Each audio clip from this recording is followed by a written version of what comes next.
ជំរាបសួរបងប្អូនទាំងអស់គ្នាថ្ងៃនេះដែរខ្ញុំចង់បង្ហាញពីសកម្មភាពខ្ញុំមកដកដលងជ្វាអញ្ចឹងនេះដលងជ្វាក្រោយផ្ទះរបស់ខ្ញុំនេះដលងតាមតាអាយុបាន3ខែបងប្អូនបានប៉ុណ្ណឹងចង់ដឹងថាមើលវាប៉ុណ្ណាទៅគាត់មើលទាំងអស់គ្នាបងប្អូនកុំភ្លេចជួយតាមដាន page របស់ខ្ញុំមួយផងហើយនឹង channel YouTube របស់ខ្ញុំផងនេះគឺដលងជ្វារបស់ខ្ញុំគឺដើមខែនេះគឺវាអត់សូវលូតលាស់ប៉ុន្មាននេះព្រោះដលងវាអត់ដូចខែភាសាទេវាខែប្រាំងអញ្ចឹងវាដលងវាលូតលាស់បានតែមើលមកវាអាច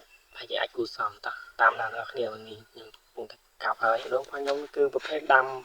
ដោតទេបងប្អូនដាំដោតដូចយើងដាំដលងមីអញ្ចឹងយើងមិនចាំដាំបដេកទេដាំបដេកមើលវាអត់សូវវែងទេមើលវាខ្លីៗនេះខ្ញុំកោះចេញមក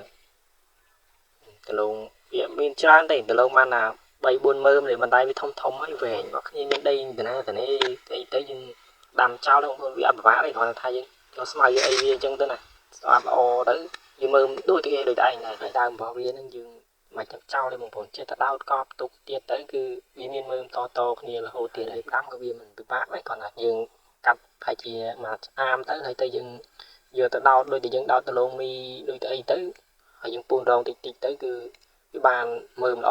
ហើយយើងធ្វើស្មៅធ្វើអីវាតិចតួចទៅយើងទៅនេះនិយាយតែធ្វើបងប្អូនរវល់ក៏ពិបាកដែរប៉ុន្តែបើយើងទៅនេះយើងធ្វើលេងទៅវាបានហូបបានចែកចាយគ្នា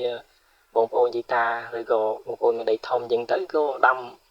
លក់តាមភូមិលក់អីអញ្ចឹងទៅណាបងប្អូនបើសិនជាខ្ញុំនិយាយពីសម្ដីណាមួយខុសត្រង់ណាអីបងប្អូនសូមកុំប្រកាន់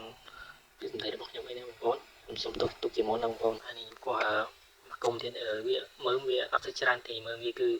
ដូចមានតូចមានធំអញ្ចឹងណាបងប្អូនប៉ុន្តែភាគច្រើនគឺវាមានធំវាអត់សូវតូចណាស់អីគីឡូនេះខ្ញុំបានកោះនេះបានប៉ុណ្ណេះដែរគឺវាមើលវាមិនច្រើនទេប៉ុន្តែយើងអាចទទួលយកបានប៉ុណ្ណេះគ្រាន់តែដាំចោលទៅតើប្រហែលជា2ខែទៅ3ខែយើងអាចកោះបានហើយ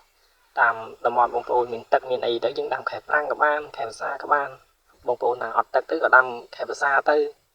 ហើយបងប្អូនណាមានទឹកទៅដាំខែប្រាំងទៅមានអីល្អដែរហើយយើងដាក់ថ្នាក់ទឹកក៏បានហើយយើងទឹកចិត្តផ្ទះឬក៏ទឹកយើងងូតទីបហូរចូលវាមកគឺវានេះហើយតែមានទឹកតិចតួចអាហ្នឹងវាមិនត្រូវការទឹកអីច្រើនណាស់ណាទេហើយដលងជ្វានេះយើងអាចយកទៅស្ងោរឬក៏យកទៅធ្វើបង្អែមយើងក៏យកធ្វើដូចជាដលងឆាបហ្នឹងក៏បានដែរបានច្រើនដលងជ្វាហ្នឹងមានថាមចោលច្រើនណាសម្រាប់យើងធ្វើបង្អែមធ្វើអីហូបលេងអញ្ចឹងណាបងប្អូនតែយើងឧស្សាហ៍យើងដាំយើងធ្វើនេះធ្វើនោះទៅចេះតែបានហើយបងប្អូនអើយបានតែមកតែយើងនៅទីនេះអត់ធ្វើអីអញ្ចឹងណាចេះតែដាំទៅដាំដលងជ្វាឬក៏ដាំអីផ្សេងក្នុងផ្ទះរបស់យើងទៅហើយតែធ្វើនេះធ្វើទៅបងប្អូនវាសិក្សាយើងនៅទីនេះដែរមិនថាយើងនៅពឹកដៃយើងធ្វើអារម្មណ៍củaយើងល្អហើយក៏វាបានហូបបានអីដែរហើយយើងអារម្មណ៍ស្រស់ស្រាយអញ្ចឹងណាហើយមានសុខភាពល្អបាច់ញើសបាច់អីអញ្ចឹងទៅវាមិនសូវឈឺមិនសូវអីដែរណាបងប្អូនបាទបងប្អូនអរគុណច្រើនសម្រាប់ការមើលវីដេអូពីដើមរហូតដល់ចប់របស់ខ្ញុំបាទចុងក្រោយខ្ញុំសូមអរគុណដល់បងប្អូនដែលមើលវីដេអូនេះហើយមានអីច្រើននេះជូនពរបងប្អូនសុខភាពល្អរស់ស៊ីទូទីមានបានគ្រប់គ្រងគ្រួសារអញ្ចឹងណាបងប្អូនហើយចុងក្រោយខ្ញុំអត់មានអីច្រើនដែរព្រោះខ្ញុំមិនសូវប៉ិននិយាយដែរបងប្អូនហើយកុំភ្លេចជួយ like follow YouTube ហើយនឹង page ខ្ញុំម្នាក់មួយបងប្អូនអរគុណច្រើន